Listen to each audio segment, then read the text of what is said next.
Right, welcome to Aadya TV. ఇప్పుడు మనతో పాటు ఎస్టీయూ మాజీ స్టేట్ ప్రెసిడెంట్ భుజంగరావు ఉన్నారు. ఆయన అడిగి తెలుసుకున్న ప్రయత్నం మనం చేద్దాం. సార్ నమస్తే. నమస్తే అండి. సార్ చెప్పండి సార్, ఈ రోజుకోగా మలుపు తిరుగుతున్నది ఫోన్ ట్యాపింగ్ కావచ్చు, లేకుంటే సిట్టు విచారణ అని చెప్పేసి దీన్ని ఎట్లా చూస్తారు మీరు? ఇప్పుడు రేవంత్ రెడ్డి వచ్చిన 2 ఏళ్ల కాలం నుంచి కూడా సీరియస్ అంశము, ఆధారాలతో కూడిన ఆరోపణలు ప్రతిపక్ష పార్టీల నుంచి వచ్చినప్పుడు, జనం బాధలు కళ్ళ ముందుకు వచ్చినప్పుడు పరిష్కారం చూపించాలి. రాష్ట్ర ముఖ్యమంత్రిగా బాధ్యతలో ఉన్నావు కాబట్టి నువ్వు బై చాయిస్ అయినవా, బై ఛాన్స్ అయినవా, జనం కోరుకోకుండా తెలంగాణ కోరుకోకుండా గాలివాటంగా జాక్పాట్ సీఎంగా వచ్చి కుర్చీలో కూర్చున్నావు. ఇవాళ ఒక సందర్భంలో అన్నాం, కనకపు సింహాసనం మీద శునకాన్ని కూర్చోబెడతాం కదా అని. ఆ శునకాలు కూడా సిగ్గుపడే పరిస్థితి, మాకున్న విశ్వాసం రేవంత్ రెడ్డి కూడా లేదు అని అంటా ఉన్నారు. ఇవాళ సిట్టు పేరుతో స్పెషల్ ఇన్వెస్టిగేషన్ టీం ఎవరి మీద పెట్టాలను? స్పెషల్ ఇన్వెస్టిగేషన్ టీము నీ మంత్రులు వాటాల కోసం కొట్లాడుకొని పంచాయతీలు పెట్టుకొని జర్నలిస్టులను అరెస్ట్ చేసి ఇంత నిర్బంధమైనటువంటి పరిస్థితి కొనసాగుతూ ఉంటే నీ మంత్రుల మీద ఎందుకు సిట్టు ఉండదు? కొండా సురేఖ గారి కూతురు చెప్పింది, తలకు గన్ను పెట్టి లక్షల రూపాయలు కోట్ల రూపాయల వాటాల కోసం బెదిరించిండ్రు అని. సంపత్ కుమార్ గద్వాల్లో మొన్న తుపాకీ పెట్టి కాంట్రాక్టర్ని 8 కోట్లకు బెదిరించిన పరిస్థితి. ఇవాళ మన కోమటిరెడ్డి వెంకరెడ్డిది ఒక పంచాయతీ, బట్టి విక్రమార్కది ఒక పంచాయతీ, నీది ఒక పంచాయతీ. అంటే మీ మంత్రులు అంతా కూడా దాచుకో పంచుకో. ఈ పంచుకునే దగ్గర వాటాలు తీసుకునే దగ్గరే కదా మీ మధ్యలో పంచాయతీ వచ్చేది. ఎక్కడైనా పరిపాలన పోటీ పడుతున్నారా? ప్రజలకు మెయిల్ చేసే పని చేస్తున్నారా? ఇవాళ మీరు గాలివాటంగా 6 గ్యారంటీలు ఇచ్చి, అలవి కాని గ్యారంటీలు ఇచ్చి 6 గ్యారంటీలను అటకెక్కించి 420 హామీలను గాలి కొదిలేసి నువ్వు సీట్లో కూర్చున్నది ప్రజలు నాకు ఓటేసిరు కదా, నమ్మినరు కదా అని నువ్వు అనుకుంటున్నావు, మోసం చేసినా అని. ప్రజలు అనుకుంటున్నాను మళ్ళనైతే దొరకని మా చేతికి కర్రు కాల్చి వాతలు పెడతామని వాళ్ళు అనుకుంటున్నారు.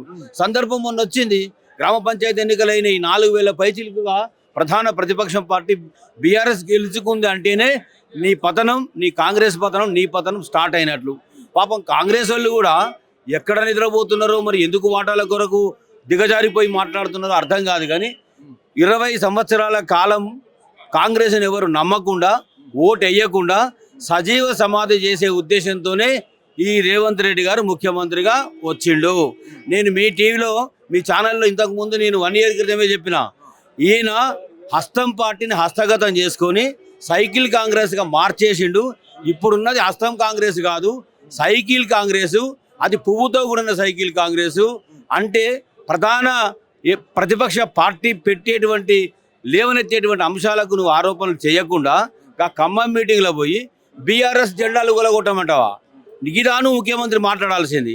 నేను అడుగుతా ఉన్నా డీజీపీ గారిని, శివధర్ రెడ్డి గారిని, అయ్యా నువ్వు అనేక మీద చీటికి మాటికి కేసులు పెట్టి అనేక రకాలుగా సతాయిస్తూ ఉన్నారు కదా, మరి నేను అడుగుతా ఉన్నా, ఇవాళ జెండా బీఆర్ఎస్ గద్దెలు కూల్చండి, తోసేయండి, అడ్డం వస్తే ఏదైనా చేయండి అనేటువంటి విధంగా రెచ్చగొట్టే విధంగా లా అండ్ ఆర్డర్ను విధ్వంసం చేసే విధంగా ముఖ్యమంత్రి మాట్లాడినప్పుడు చట్టబద్ధమైనటువంటి చర్యలు ఎందుకు లేవు? మీరు కేసులు ఎందుకు నమోదు చేయరు? మీరు యాక్షన్ ఎందుకు తీసుకోరు?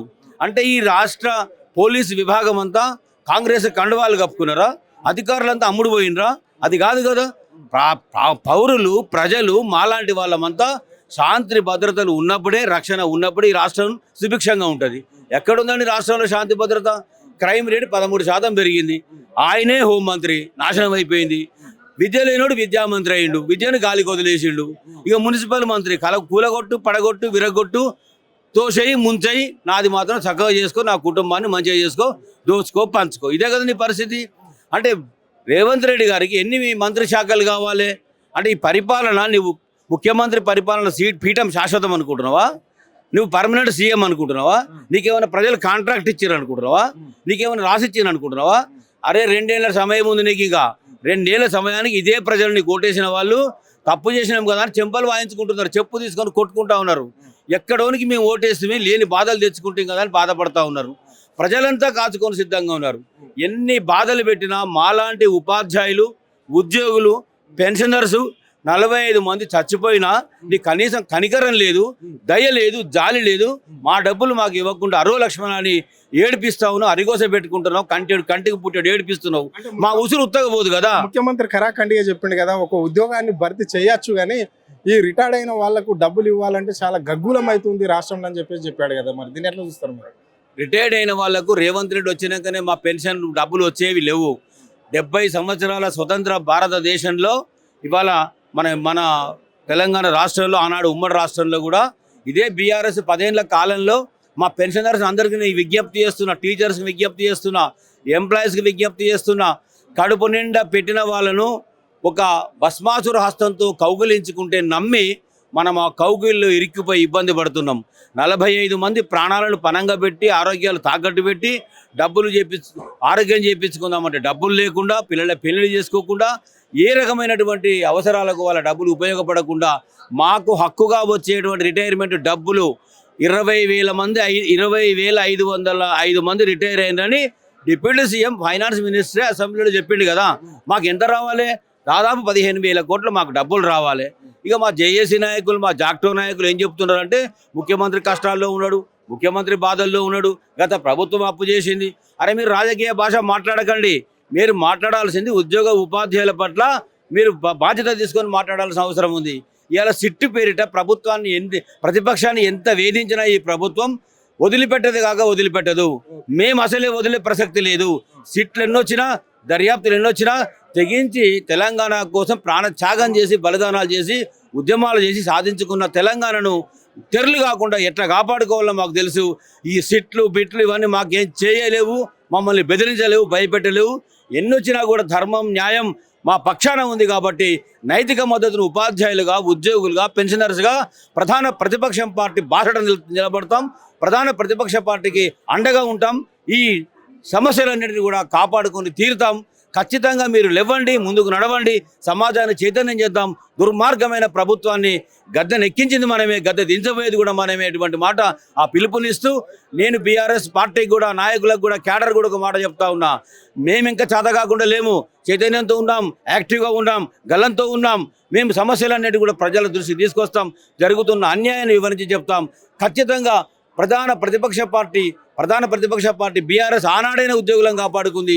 ఇవాళ కూడా ఉపాధ్యాయుల, ఉద్యోగుల పక్షాన ఉంది కాబట్టి మా వంతు బాధ్యతగా నిలబడతాం, పనిచేస్తాం. అందులో బాధ్యతలో భాగంగానే ఈనాడు తెలంగాణ భవన్కు రావడం జరిగింది. హరీష్ అన్న సంఘర్ష్ కరో, హమ్ ఆప్కే సాత్ హై, లడో ఆగే బడో అని చెప్తున్నాం. Thank you. ఇది పరిస్థితి. అంటే ఇక్కడ పెన్షనర్లకు ఇచ్చే డబ్బులు ఇవ్వకుండా రేవంత్ రెడ్డి ఏదో తప్పుతో పట్టించడానికి సిట్టు విచారణ అని చెప్పేసి ఫోన్ ట్యాపింగ్ అనే రకరకాల కేసులు తీసుకొచ్చి తెర మీదకి ప్రజలను తప్పుతో పట్టిస్తున్నాడు అని చెప్పేసి ఇక్కడ ఆయన స్పష్టంగా చెప్పడం అనేది జరిగింది. కానీ ఇలాంటి దుర్మార్గమైన చర్యలు ఎన్ని వచ్చినా కానీ ఇక్కడ ఆగేది లేదు, పోరాటాలు ఆపేదే లేదు అని చెప్పేసి ఇక్కడ ఆయన స్పష్టంగా చెప్పడం అనేది జరిగింది. కాంగ్రెస్ ప్రభుత్వాన్ని గద్దె దింపడమే లక్ష్యంగా పెట్టుకున్నామని చెప్పేసి ఇక్కడ ఆయన స్పష్టంగా చెప్పారు. కెమెరా పర్సన్ రఘుత్వారు, నాదే టీవీ, హైదరాబాద్.